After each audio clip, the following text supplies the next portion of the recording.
Uma aliança? Mais do que uma aliança. Uma joia. Uma joia. Feita com esmero. Não é industrial, é feita por um artista especialmente para alguém, enfim, para uma loja, para a sua grife. Vamos falar de design de joias, com um artista que é um designer de joia, um artista visual dos mais prestigiados do Brasil e que está aqui hoje, é o nosso dialogador e que me trouxe como objeto para pautar os temas do nosso encontro, do nosso diálogo, esta joia feita por ele, Cláudio Kinderer. Cláudio, que bonito você estar aqui, hein? Que bom, Ricardo. Que bonito. Muito obrigado pelo convite. Olha, você também, que é preciso que as pessoas saibam, o Cláudio deixou a psicanálise, minha gente. Ele era psicanalista, profissional mesmo. E deixou tudo para poder se dedicar exclusivamente ao desenho, à projeção de joias como esta que ele trouxe. E a gente podia começar a falar a partir desse objeto, Cláudio. O que é um design? O que é isso? Como é que você conceituaria a sua atividade como artista? Eu acho que a gente, o design de joias, a gente trabalha com sonho, né? Com fantasia, principalmente com a fantasia. A mulher, no caso, que 90% do meu público consumidor é mulher. Elas se sentem mais bonitas quando botam a joia. A sensação delas é que elas mudaram completamente o rosto, tudo, quando põe um brinco bonito. Tem a ver com autoestima, então? Total. É um fantasia, gatilho, né? Para autoestima. Exatamente. Uhum. E a gente trabalha com fantasia, com o ideal, né? Com o sonho das pessoas. A idealização da pessoa em relação a si mesma. A si mesmo. E ao outro também. E ao outro, para agradar o olhar que o outro possa ter sobre a joia que você projetou. E Cláudio, há uma conversa? Você faz um trabalho personalizado para a cliente? Também. A gente tem as joias que a gente faz normalmente para o site, porque eu fechei minha loja física e agora eu estou com loja virtual. Há 7 anos já, com loja online. Que aí eu consegui atender o Brasil todo com a loja online. Então, na loja online tem as peças que estão lá expostas. E a pessoa pode comprar aquela a gente que está na vitrine, digamos, na vitrine virtual. Mas uma grande parte do meu trabalho hoje é fazer joias personalizadas para pessoas que procuram. Tem um casamento, a noiva, se eu quero uma tiara especial porque meu vestido é assim, aí eu faço uma peça que combine com tudo. E que atenda uma demanda, inclusive estética, exatamente, expressa pela cliente. Exatamente. Ela fala, eu quero algo assim. Claro, ela não é. Esse é assim que esse conceituação é a conceituação que ela faz. É uma conceituação mais não é plástica, é quase. A gente tem que o que emana do plástico, não é? A gente tem que tirar dela o que a gente quer. E aí tá a dificuldade de fazer essa anamnese do que a gente quer, o que ela quer. Aí você, numa conversa, você vai analisando, vai vendo se ela é uma pessoa mais delicada, se é uma mais joinha discreta, pequena, mais discreta, ou se quer uma coisa mais chamativa, ou se quer. E nisso, na conversa, a gente vai tendo as cores também, né? As resoluções cromáticas também implicam. E os desenhos também, né? Com certeza. Uma pessoa que gosta mais de coisas mais geométricas, ou mais retas, ângulos retos, enfim. Você faz uma espécie de prospecção do desejo de cada cliente, é isso, Cláudio? Isso. Que coisa. Então, tem a ver também um pouco, apesar de você ter deixado, eu disse aqui na abertura, que você tinha deixado de trabalhar como psicanalista para se dedicar exclusivamente ao desenho de joias, às artes visuais, no caso.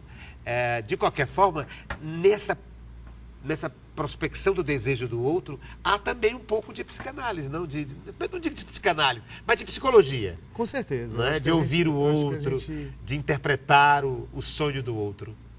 Tentar saber o que o outro quer, né? Esse é o mais desejo do outro, né? O que move o outro, né? Porque me parece que é esse o papel do psicanalista. O psicanalista, ele, na verdade, o papel do psicanalista é ele te ajudar a você conduzir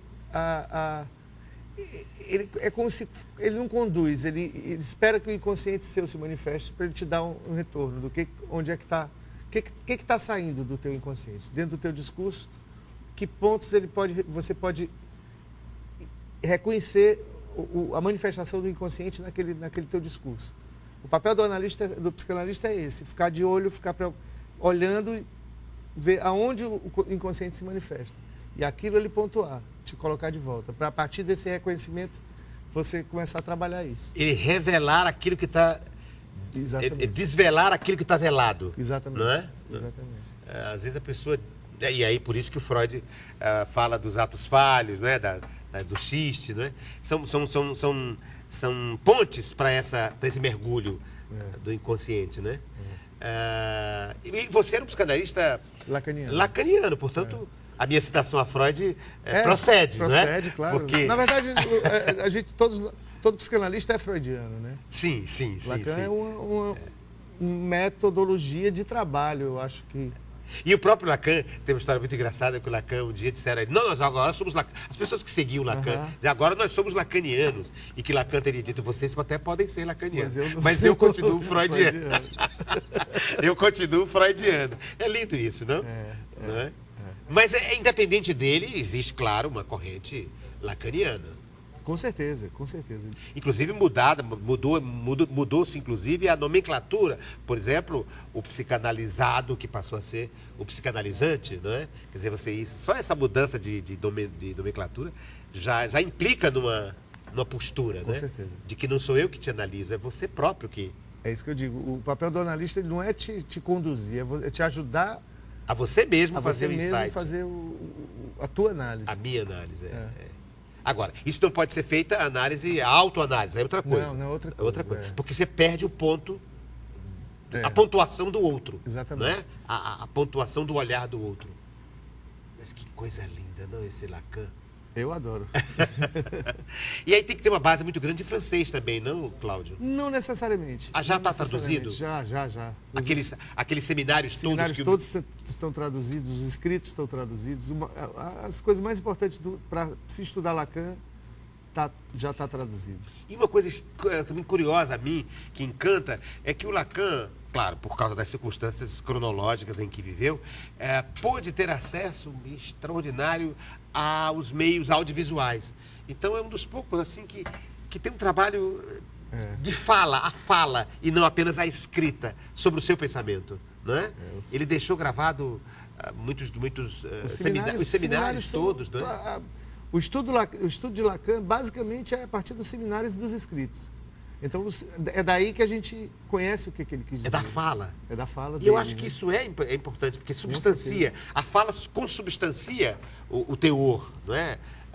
Na escrita você empresta sentidos, inclusive, do ponto de vista da emissão. Você imagina uma voz, mas com alguém falando, a inflexão, a gesticulação que acompanha, aquilo consubstancia o teor do que está sendo dito. Com certeza. Não é? E a minha preocupação com as redes sociais é isso. Eu estava pensando nisso ontem. Porque as pessoas escrevem, mas você não tem entonação, você não tem Então você lê o que você quiser. Né? Eu acho que eu tenho um pouco de medo disso, das relações humanas a partir das redes sociais. Por exemplo, hoje ninguém liga para ninguém, você só fala em WhatsApp. Só fala em WhatsApp. É tudo escrito. A escrita. Mas uma escrita mas já tem o áudio também, você pode mandar o áudio. Claro, pode mandar o áudio. Mas você tem toda a razão. Por exemplo, agora há pouco eu disse, se fosse escrito, esse podia ter várias inflexões. Você poderia entender e colocar subrepticiamente, dizer, como quem diz,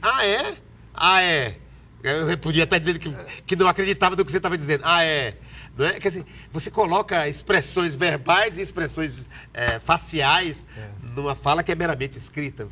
Não é? E isso substancia. Isso também é material, Cláudio, para um psicanalista? A maneira como fala, e não apenas o que fala, e a gesticulação, a entonação? Acho que, não. O analista não presta muita atenção à gesticulação.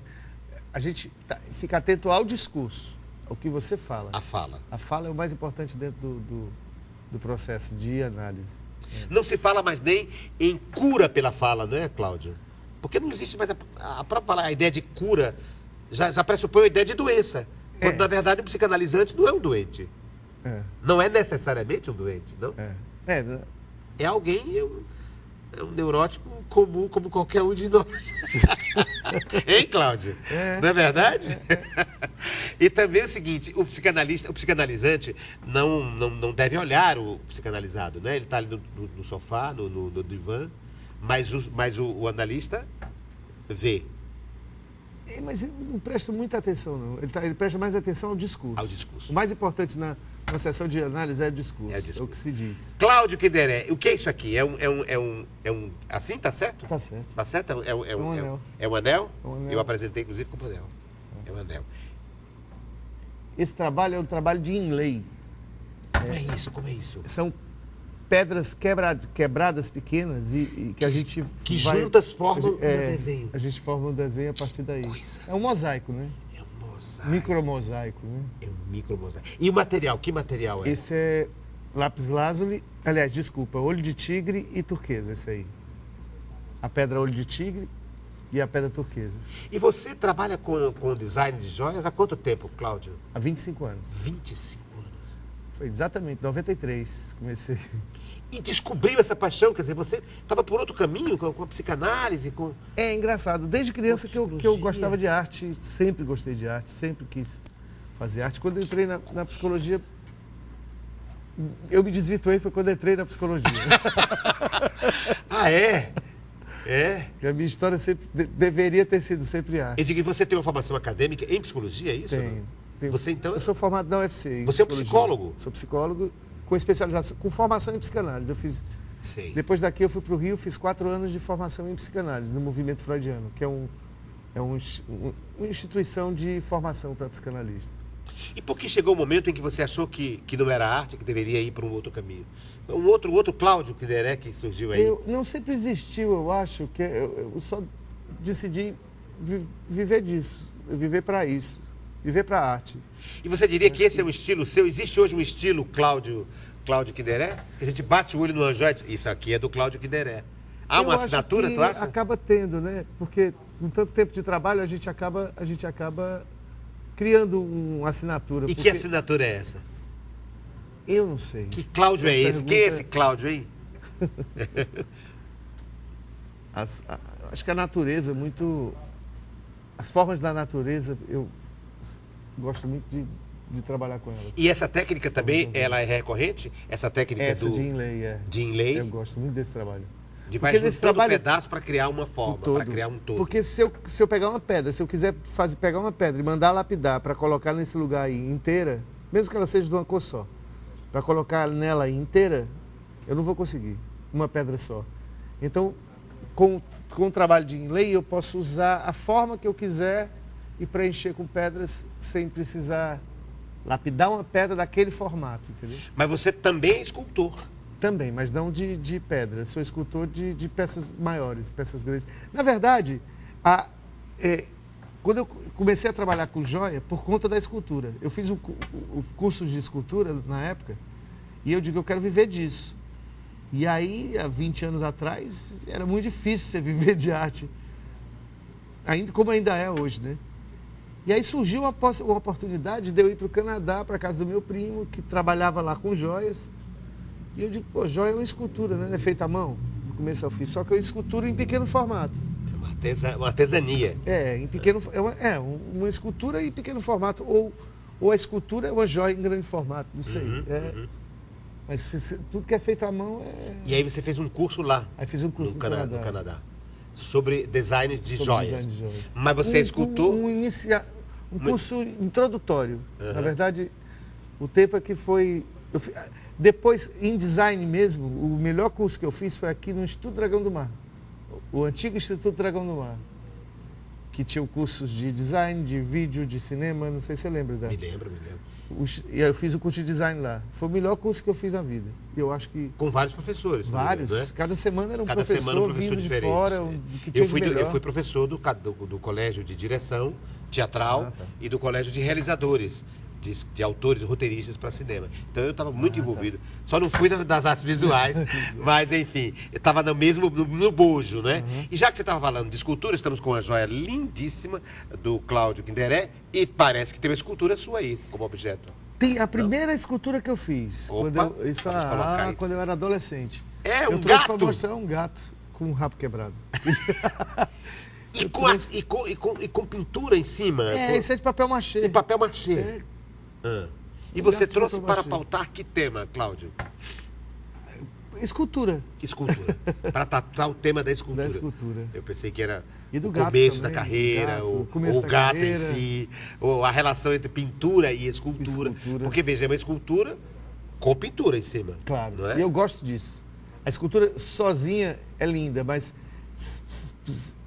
a minha ideia é trabalhar a escultura com uma pintura em cima, que aí ganha mais vida. Eu acho que ganha mais valor a escultura. Então, mas você não se considera um pintor, Não, eu sou um artista. um artista. Quando precisa pintar, a gente pinta. Quando Sim. precisa esculpir, a gente esculpe. Quando precisa fazer gravura, eu adoro gravura. Que é outro prazer enorme que eu tenho de fazer gravura. E essa é a primeira escultura sua em papel machê? Isso foi. E você trabalha com quais materiais? Eu papel machê, eu nunca trabalhei com papel machê, só fiz esse curso. Só esta. Esse curso que aí saiu essa escultura. Foi quando, depois daí, eu fiz um curso de escultura em poliuretano com Walter Monte. Poliuretano e fibra de vidro, que aí eu me apaixonei. Aí foi quando eu digo, quero trabalhar com isso, com formas grandes e formas orgânicas e isso eu trouxe mais, porque como foi a primeira, eu trouxe para... Mas você trabalha com que material? Em escultura? Cobre, Cobre. placas de cobre, trabalho com cerâmica, com terracota e esmaltes. Aí trabalho também com... Eu faço a base em escultura de tecido com arame e o tecido por cima e depois eu faço um tratamento para pintar por cima disso. Ou seja, Mistura. mistura tudo. O meu ateliê, você vai lá, tem três salas. A sala da frente é uma mesa grande e cheio de material, que ali é minha coisa de arte. As outras duas salas é só joia. De repente eu entro lá para fazer joia. Então, como é que chama? Ainda é insuficiente, ainda é impreciso associar você apenas ao desenho de joias, ao design de joias. Né? Você é mais amplo que isso, não é? É uma das atividades, é o design, mas é o design de joias. o que eu sou mais conhecido, é o que me sustenta, é o que me... Sim. O que eu vivo disso é o design de joias. É o design de joias. Eu sou mas você alucinado por design de joias. Pintor. Joia eu não vou largar nunca. Porque aquilo, minha paixão sempre foi e vai ser joia. E tô vendo que você não usa joia. Não uso. Nem a do Cláudio Guideré. Por quê? Não você uso. não tá com anel, não tá com nada, Cláudio, hein? Pois é, não uso. Não usa por quê? Não sei. Nunca usou, não é? Não uso, às vezes eu uso. Às vezes eu uso. Tem gente que adora, né? Esse anel é meu, eu uso de vez em quando ele. Ah, esse você usa? Esse eu uso de vez em quando. Ah, esse é seu mesmo. Você fez pra você. Esse eu fiz pra mim. Eu uso de vez em quando, mas me incomoda. Eu não gosto de nada me pegando. Né? Pois é, porque tem gente que usa, como é que chama? Mas você trouxe um pingente, olha aqui. Você trouxe também um pingente, que este não foi desenhado pelo Cláudio. Não. Esse eu tô vendo aqui é uma Nossa Senhora Das Graças. das Graças, não sabia, mas ele tá me dizendo, deixa eu ver aqui. É sim, Nossa Senhora das Graças. E eu vou dizer... É a medalha milagrosa. A minha medalha milagrosa, a famosa medalha milagrosa, para que o Cláudio Guideré me explique por que trouxe para pautar que tema. Eu sou muito... A minha família, minha mãe sempre foi muito religiosa, minha família é muito religiosa, muito católica. E eu acho que isso tem muito a ver com a criação, sabe, da gente. A religião, eu acho que o ser humano, quando tem algum tipo de religiosidade, algum tipo de espiritualidade na adolescência e na infância, você tem um pouco mais de cuidado com a vida, né? Dos outros. Com a sua e com a dos outros. Eu acho muito necessário uma base religiosa. Seja qual for a religião.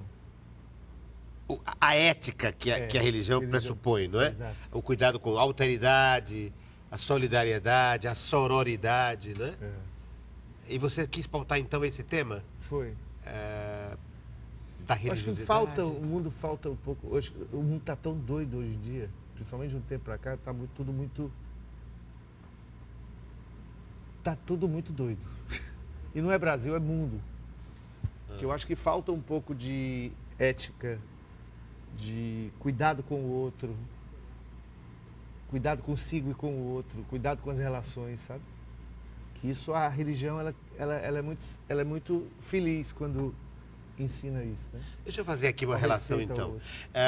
A religião católica, assim como as religiões de origem afro-brasileiras, tem uma relação bonita com o feminino, né? Não só com as figuras míticas deificadas masculinas, com formatação masculina. E você falou também que os clientes seus são 90% mulheres. Vamos falar disso? Por que são as mulheres que são tão afeitas a essa sensibilização, feita a partir da joia, etc. Por que não os homens, né? Os homens também têm tanta vaidade também, né? E que é natural, e que é bonito, que tenha. Por que não são eles os clientes mais frequentes? Principalmente porque eu não consigo muito criar muitas peças masculinas. Eu tenho uma dificuldade de criar peças masculinas. É mesmo? Porque, às vezes, eu crio uma peça que para mim é masculina. Quando eu vejo, só as mulheres compram os colares, as coisas. Esta, por exemplo, você fez para você. Essa eu fiz para mim, mas Pois essa eu vendo, essa é masculina. Essa é masculina. Essa é masculina. Mas você já se surpreendeu achando que era uma joia masculina e o sexo era outro. Sexo era outro. Engraçado, porque é uma coisa cultural, né? A joia masculina, você tem que coisar num limite muito tênue entre a joia delicada demais e a joia grosseira demais. Então, para não ficar uma coisa muito grosseira ou muito delicada, a joia masculina ela circula mais ou menos aqui. Masculina no sentido que se fala de joia masculina. Sim, a cultura masculina, a cultura que estratificou uma determinada estética e relacionou esta a um determinado gênero.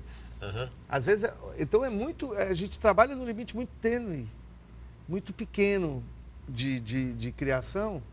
Se a gente sair um pouco para cima, se torna uma joia muito pesada, muito grosseira, ou se a gente se torna muito delicada, aí mais feminina.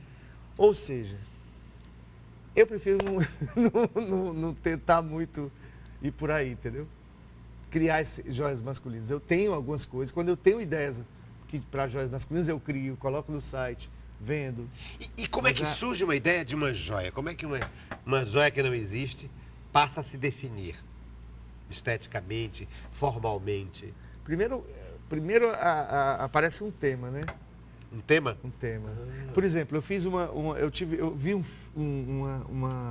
tem uma coleção minha que é muito interessante. Eu vi um documentário que se passava falando sobre a China, sobre as pereiras, que as abelhas daquela região, as borboletas estavam se acabando e não estavam conseguindo polinizar as pereiras. Sim. Então os chineses do norte da China, de uma região lá, estavam pegando bambu e eles mesmos polinizando. Aquilo me deixou tão estarrecido que eu digo, eu vou fazer uma coleção em homenagem à polinização dos jardins, das flores, das coisas. Aí eu fiz uma linha que era toda recortada como se fosse o jardim, flores, folhas e coisa, e uma borboletinha, em cada peça que eu fazia tinha uma borboletinha em alto relevo, pequenininha, pousando naquele jardim.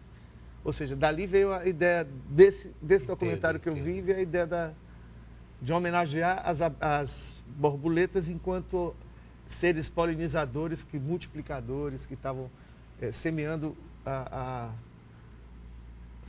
o bem, né? Que coisa bonita um artista, não? Ele é capaz de sintetizar, de ler o mundo e sintetizá-lo, né, com estética. E essa sua sintetização, essa sua síntese forma pessoas, forma pensamentos. Que coisa bonita, não? É uma missão, se a gente entender assim, é uma missão extremamente nobre, né? Nobilíssima. Um artista. E qualquer pessoa pode ser artista, você acha, Cláudio? Eu acho que todo mundo é artista. Todo mundo é artista.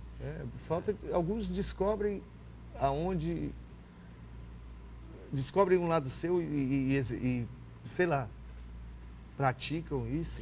Porque senso estético todos nós temos. Por exemplo, uma pessoa que vai para o seu guarda-roupa e se compõe, não, vou escolher este sapato com esta meia, com este relógio, né? Este anel, o cabelo tem que... Isso é um senso estético. Isso é uma obra de arte que ele está fazendo, não? Claro. Ele está fazendo um sintagma ali, Claro. né? Uma composição, né? Que tem a ver com a harmonia de cores, com a harmonia de formas, não é verdade?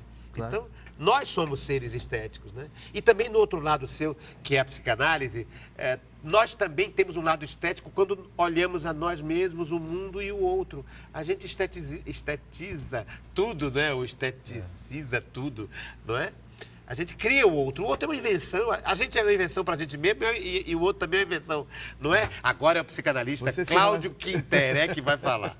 Hein? Você não se relaciona com a outra pessoa, você se relaciona com alguém que você idealizou que aquela pessoa é. Isso. Isso é que E nisso tem estética, é isso que eu estou querendo claro, dizer, não é? claro, claro. Tem um senso de estética, de harmonia, não é? A gente se inventa, a gente é ser inventado. Nem quando a gente olha para a gente mesmo, a gente está conversando com o real. Hein, Cláudio? É? Como se aceitar diante de tudo isso, Cláudio, hein? É para isso que existem os psicanalistas, né? Ou é para isso que existe a arte. É para isso que existe a arte. O Jung tinha ele dizia que só existia duas formas de cura na vida, de tratamento. Cura não, de tratamento para as neuroses. Psicanálise ou arte. Psicologia analítica ou arte. Que era terapia ou arte, na verdade. Psicologia analítica, porque é a dele, né? dele. A dele.